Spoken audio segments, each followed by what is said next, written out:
Olá, bom dia no ar Observatório Feminino deste domingo. Eu sou a Alessandra Mendes, já estou aqui para você nos acompanhar em mais um Observatório. Comigo aqui a Aline Neves. Ei, Aline, bom dia. Alessandra, bom dia para você, bom dia para todo mundo que está ouvindo o Observatório e também acompanhando a gente pelo YouTube. Pois é, gente, vocês que estão aí ouvindo e acompanhando sabem, a gente está em novembro, é o penúltimo mês do ano, o ano está acabando, né? Passou rápido? Bom, em alguns meses passaram mais rápidos, outros passaram ali mais lentamente, mas o fato é que a gente está chegando aí no fim do ano e novembro é o mês dedicado à causa da prematuridade. É considerado um bebê prematuro, aquela criança que nasce antes de completar 37 semanas de gestação. Nesse ano, a campanha chamada Novembro Roxo tem o seguinte tema: pequenas ações, grande impacto, contato pele a pele imediato para todos os bebês em todos os lugares. O Brasil, para a gente dar um panorama de que situação que a gente está, é o 10º país no ranking mundial de nascimentos prematuros. Aqui, cerca de 340 mil bebês nascem antes de completar 37 semanas todos os anos. E mesmo com todo o acompanhamento, o bebê pode sim nascer antes da hora. O Novembro Roxo existe então para isso, para conscientizar, orientar as pessoas sobre a importância da estimulação precoce e do acompanhamento desse bebê também ao longo da vida. O que será que uma mãe nessa situação pensa? O que ela passa? O que ela sente quando chega na hora do parto, hein? Aqui no Observatório Feminino a gente recebe a Larissa Cury Soares de Moura Mota, que é servidora pública e também influenciadora digital no @BHComidaria. Ela tem 3 filhos. A Sofia, que nasceu com 36 semanas e 5 dias, hoje já está com 4 anos e meio.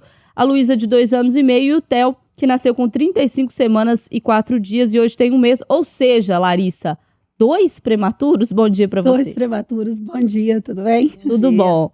A Larissa vai contar para a gente um pouquinho da experiência dela. E a gente está também recebendo aqui no Observatório a doutora Larissa Volpini, que é ginecologista e obstetra, membro da atual diretoria da Sogimig, a Associação de Ginecologistas e Obstetras aqui de Minas, membro também da equipe de alto risco obstétrico do Hospital Mater Dei, coordenadora da maternidade do Hospital Risoleta Neves e professora da Faculdade de Ciências Médicas de Minas, mãe também de 2 prematuros. Não sei como é que cabe bastante coisa nesse currículo aqui não, hein, doutora? Bom dia. Bom dia, tudo jóia? Tudo bem. Vamos começar falando um pouquinho com a Larissa, servidora pública. Larissa, conta pra gente aqui um pouquinho da sua experiência, assim. Você já tinha tido um prematuro? Como é que foi a sua primeira experiência? O que você sentiu no momento que chegou a hora, né, de nascer e você pensou, mas não tem 40 semanas. Como é que foi esse momento?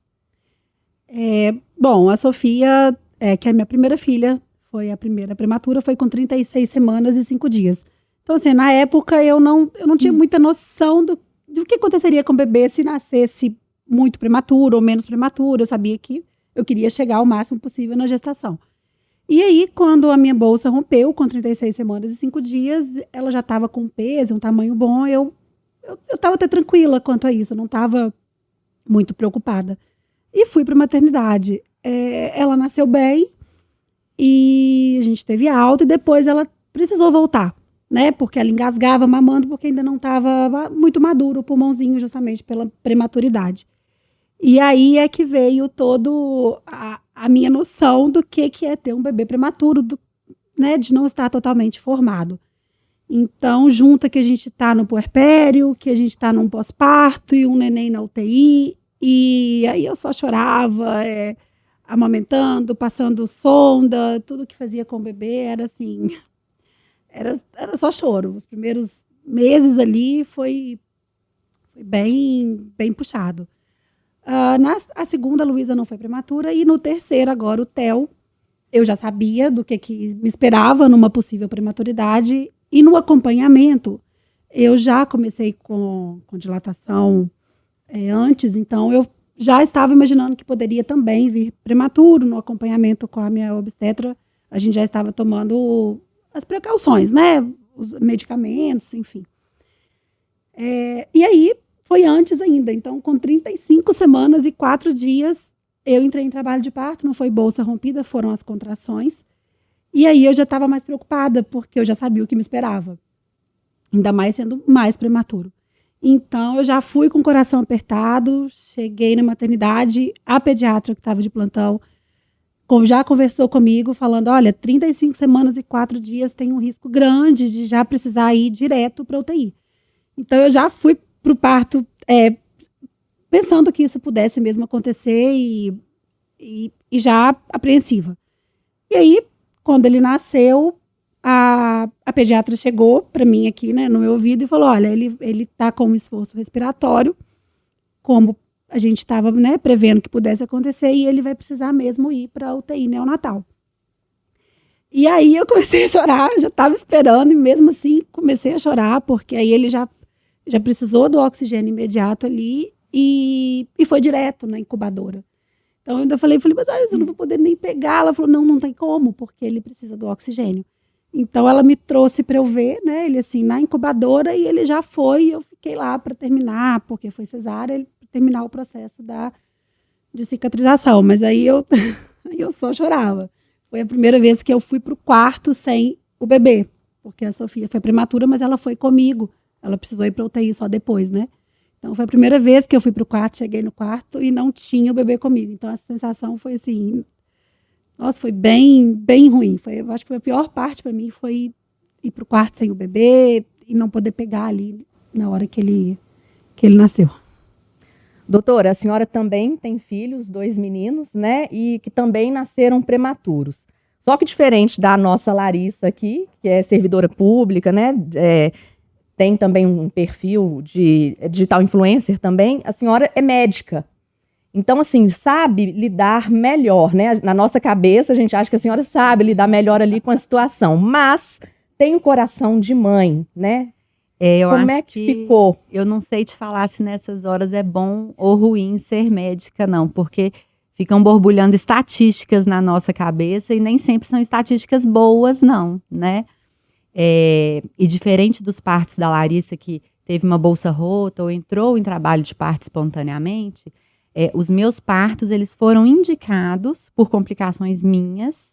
Eu tive 2 cesarianas de urgência porque eu tive complicações que indicavam parto prematuramente, mas eu não entrei em trabalho de parto nenhuma das vezes, né? Foram outras complicações.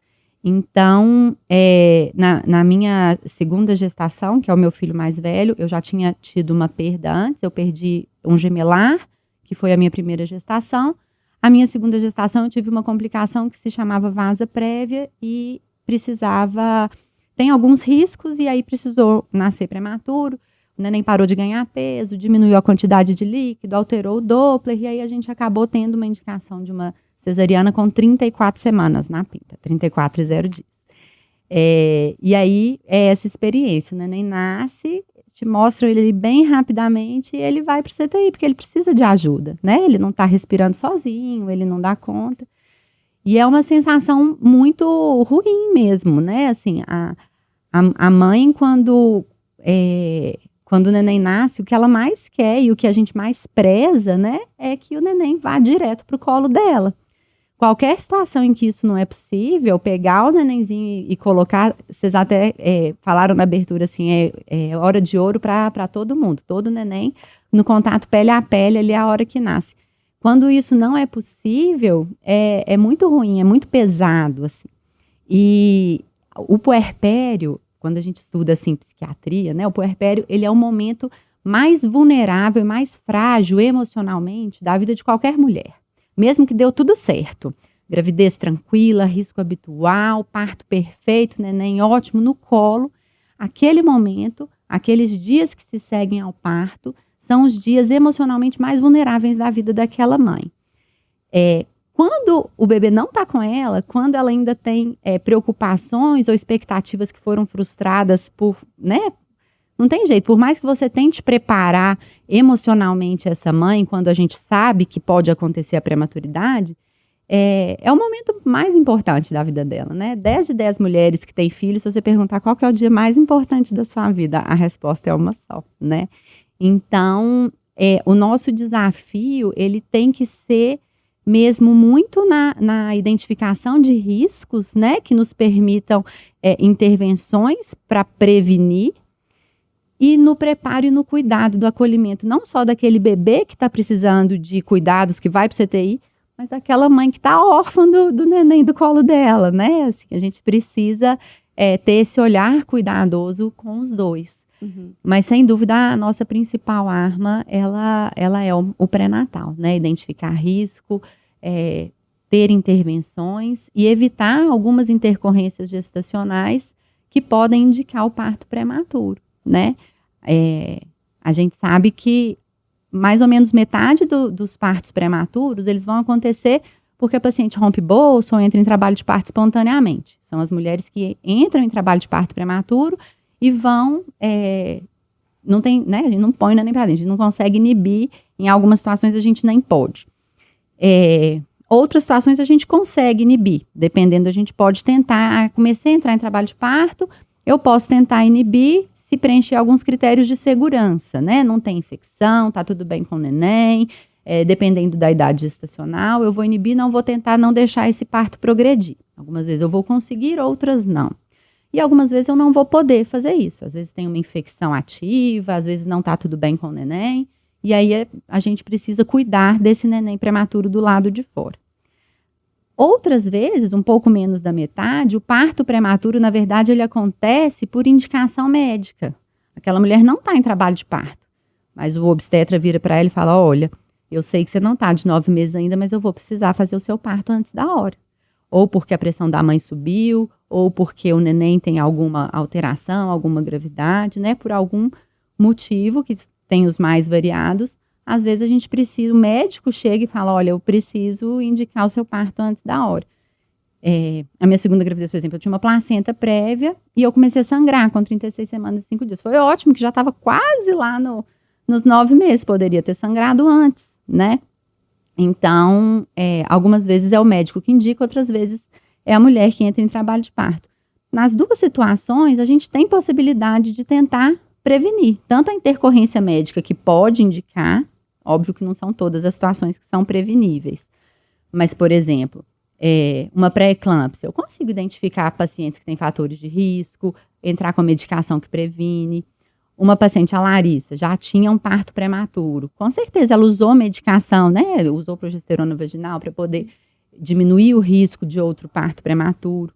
Para pacientes que nunca tiveram filhos, são primigestas, a gente tem como fazer a medida do colo uterino para poder identificar quem está em maior risco para também entrar com medicação, né? A gente tem como ter algumas medidas de identificação de grupos de risco, de identificação de fatores de risco que a gente tem como intervir, e aí nos casos que a gente não tem como intervir, nos resta o acolhimento dos dois, né? Do neném e da mãe. Doutora, você falando do puerpério, e aí eu fiquei pensando no caso da Larissa, que está aqui com a gente também, né? Como é que foi, Larissa, esse período que é o mais delicado da mulher, né? Depois que gestou, enfim, que tem toda a questão ligada à gravidez, né? Tudo que envolve ali. Você já tinha passado por um parto prematuro, você estava, enfim, passando por uma outra situação do tipo. Como é que foi o seu puerpério? Você teve ajuda? Você conseguiu acompanhamento? Você já tinha uma rede de apoio? Porque tudo isso deve ser importante. Sim, é bem importante. No meu primeiro, o meu puerpério foi mais difícil. Eu acho que por eu não esperar o que viria também, né? E a gente foi para UTI, e a UTI que a gente estava, a gente ficava junto, que foi na unidade da Contona, a gente ficou junto com a Sofia. Então, eu estava também operada, porque foi cesárea, depois eu tive um parto normal e depois cesárea de novo. Então, no primeiro que foi cesárea, eu ali recém-operada e dormindo naquelas poltronas, né, de UTI, de acompanhante ali, que eu era acompanhante da Sofia. Eu não estava no quarto de pós-parto, porque não foi no imediato. A gente foi para casa e depois voltou para UTI. Então, eu ali com dores e dormindo desconfortável, com dificuldade para amamentar, porque feriu. Então, tudo isso eu vivi dentro da UTI com ela. Então, foi bem pior, assim, meus pais na época não moravam no interior, então eles estavam aqui, mas vieram para o parto, né, mas não estavam sempre presentes, depois acabaram tendo que voltar. Então, o meu pós-parto da Sofia foi bem mais difícil, assim. E aí depois, claro, eu entrei com medicamento sim, minha médica, fui, né, em médicos para ter esse apoio, esse suporte, porque eu acho que às vezes a gente não dá conta sozinho, né? E agora, dessa vez, justamente também por causa de como foi na primeira, eu já estava num momento também difícil da minha vida ali, que eu tinha perdido meu pai recente, por esse parto de agora. Então, eu já estava em acompanhamento psicológico, psiquiátrico, então eu já estava fazendo uso de alguns medicamentos para me estabilizar na gestação e pensando num pós-parto, independente de prematuridade ou não, já pensando no meu pós-parto. Então, por mais que seja difícil, foi menos pesado do que foi no da Sofia. Eu consegui lidar melhor um pouco por eu estar, eu acho que com essa rede de apoio médica e também mais pessoal, porque aí minha mãe já estava aqui, ela já está aqui comigo sempre, sabe? E meu marido também já estava em casa trabalhando remotamente para ficar comigo, porque eu já estava precisar ficar de repouso para evitar nascer mais, né, mais prematuro do que foi. Então, eu tive uma rede de apoio geral melhor. Aí eu consegui lidar melhor. Ainda tinham 2 crianças em casa que precisavam de mim, né? Não, diferente do meu primeiro parto, que eu estava ali envolvida total naquele bebê. Agora não, eu ainda tinha 2 em casa que precisavam da minha força em casa também, né? Então, graças a Deus, eu consegui lidar um pouco melhor agora dessa vez. Doutora, lendo sobre prematuros, eu vi na internet um caso de uma menininha que nasceu com 20 semanas. 20 semanas, né? É muito, muito pequenininha. E a mãe dela falando na entrevista que o fundamental para ela foi aquele contato pele a pele, que é o tema até do Novembro Roxo desse ano, né? Pele a pele imediato para todos os bebês. É importante o bebezinho prematuro ele ter esse contato mesmo, ficar, né, agarrado, né, parecendo um canguruzinho ali dentro da bolsa, no corpo da mãe, do pai? É muito importante dentro das possibilidades, né? Em alguns momentos, a gente precisa colocar na balança. O que é mais importante? O contato pele a pele, o oxigênio do neném que não está respirando, né? Quando o bebê prematuro nasce, normalmente às vezes o coraçãozinho não está batendo adequadamente, mas a maioria das vezes a primeira ajuda que ele precisa, o primeiro dado vital básico que ele não dá conta sozinho é a respiração, né? Muitas vezes o coraçãozinho está batendo, né? Os órgãos estão funcionando, mas quando tira do útero, ele precisa pela primeira vez expandir o pulmão, né? Dentro do útero do neném fica dentro de água, né? Então, os alvéolos, eles ficam ali colabadinhos, grudadinhos. Quando ele nasce, pela primeira vez, ele precisa puxar o ar para dentro com uma pressão grande, ele precisa, é um esforço mesmo, expandir esses alvéolos para conseguir, pela primeira vez, respirar por ele mesmo e fazer essas trocas gasosas. E essa é uma das principais dificuldades dos bebês prematuros. Se ele está conseguindo parcialmente, às vezes dá para deixar um pouquinho com a mãe, às vezes alguma coisa, às vezes no início ele consegue, depois ele cansa e dá para ficar com a mãe. Mas principalmente prematuros mais novinhos, né, ou prematuros que às vezes nascem com outras dificuldades associadas, quando a gente coloca na balança o risco que representa ficar no pele a pele, algumas vezes, infelizmente, não é possível para o bem do próprio bebê, né? Porque se eu não dou esse oxigênio, se eu não respiro por ele, com a ajuda de alguns aparelhos, de algumas coisas, a sequela e a gravidade que isso pode gerar para ele são muito maiores e permanentes do que esse contato pele a pele, que não vai poder ser imediato, mas que ele vai acontecer em algum momento, né? Então, algumas vezes a gente precisa postergar esse encontro, né? Primeira vez que eu peguei meu filho mais velho no colo, ele tinha 4 dias. Então, às vezes a gente precisa postergar um pouquinho esse encontro do pele a pele que a gente tanto espera, mas em prol de bens maiores, né? Pela segurança mesmo do bebê. Agora, é claro, existem extremos. Às vezes o bebê está dando conta e a gente sabe que em algumas situações acontece de às vezes falar, poxa, será que não podia ter ficado mais um pouquinho, né? Claro que de fora é muito difícil a gente falar de um acontecimento ali, mas a gente escuta alguns relatos que a gente tem essa sensação, que às vezes poderia, né, quem sabe, ter ficado um pouco. Então, eu acho que o esforço, ele tem que ser para não banalizar, para dar a devida importância ao pele a pele. É assim, sempre que for possível, eu vou me esforçar ao máximo para conseguir deixar esse bebezinho em contato pele a pele com a mãe. Mas sabendo, respeitando um limite de segurança que não vai me deixar colocar isso na frente de outros parâmetros que, de fato, naquele momento, são mais vitais para o bebê. Né? Doutora, a gente está caminhando para o finalzinho aqui do programa, mas eu queria terminar te ouvindo um pouco sobre o que essa mulher que está em casa agora, às vezes a que está grávida ou a que conhece alguém que está grávida, é o meu caso, a minha irmã está grávida, quais que são os cuidados fundamentais para se evitar, no caso que é possível evitar, é claro, né, uma prematuridade, ou na verdade um pouco do oposto, assim, quais que são os bons comportamentos que a mãe pode fazer, a senhora já citou aí o pré-natal, que é muito importante, para não cair numa prematuridade. Porque a gente sabe que tem os casos que vão ocorrer, que são casos, porque tem predisposições, tem situações, tem contextos, mas o que dá para fazer para se buscar uma boa gravidez?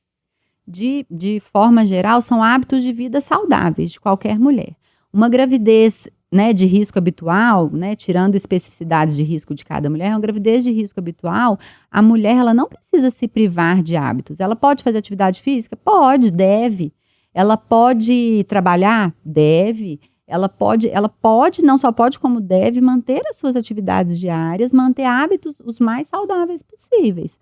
As restrições, todo mundo, genéricas, não pode beber bebida alcoólica, né? Não pode fumar, isso todo mundo sabe.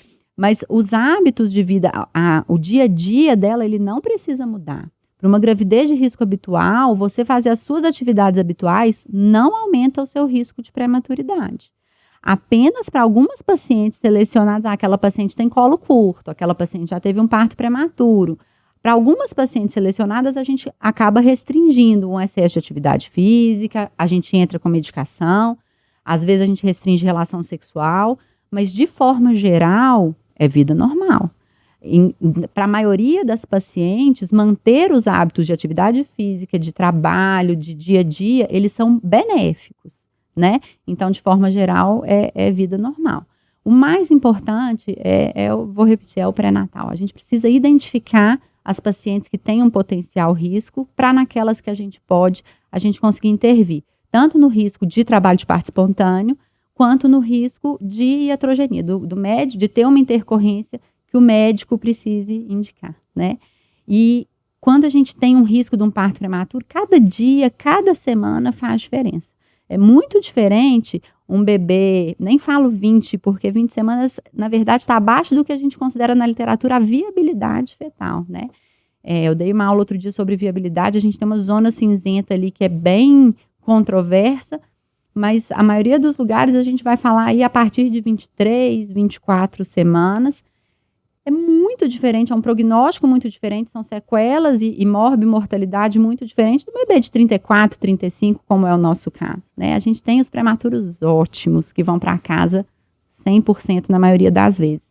Mas a gente sabe que quando os prematuros são mais extremos, né, principalmente abaixo de 28 semanas, que a gente considera uma prematuridade extrema, o potencial de gravidade e de sequelas permanentes é muito, muito grande, né? A prematuridade ela é a maior causa de mortalidade no mundo, mas a gente não está falando desses bebês de 34, 35, graças a Deus. A gente está falando, de grosso modo, desses bebês mais prematurinhos.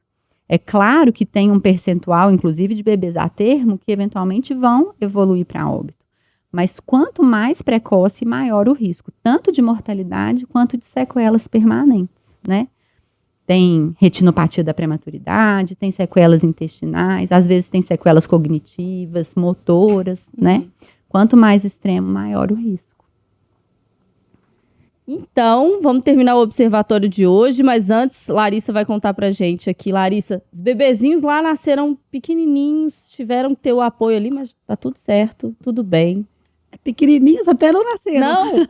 Não. Quem pensa, é prematuro, não, gente, foram não necessariamente. prematuros, mas nasceram com tamanho de bebê a termo, assim, com 48 centímetros, 300, né? Então, eles nasceram, eu acho que porque eles já estavam grandes e falaram, tá na hora de sair. Mas, graças a Deus, estão todos bem. Chegar em casa deve ter sido uma alegria imensa. Ah, nossa, um alívio e uma alegria Com certeza, sem dúvida. É isso. E depois cresce, fica aqui tipo a gente, porque eu também sou prematura. Aí, tá vendo? Cresce, dá um trabalho. Quero agradecer muito a presença aqui no Observatório Feminino da Larissa Cury Soares de Mota Moura, que é servidora pública, também influenciadora digital no @BH Comidaria. Larissa, obrigada, viu? Eu que agradeço o convite. Obrigada. Quero agradecer também a doutora Larissa Volpini, ginecologista obstetra, membro da atual diretoria da SOGIMI, que é a Associação de Ginecologistas e Obstetras de Minas, também membro da equipe de alto risco obstétrico do Hospital Mater Dei, coordenadora da maternidade do Hospital Risoleta Neves e professora da Faculdade de Ciências Médicas. Vou nem perguntar quantos pacientes ela tem, porque nesse tanto de hospital aqui, ó, Faltou o consultório. e ainda tem o consultório. É bastante paciente. Doutora, obrigada por ter achado Eu uma que brechinha agradeço, nessa agenda, gente, ter eu vindo que ajudar a gente aqui nessa conversa. Um prazer.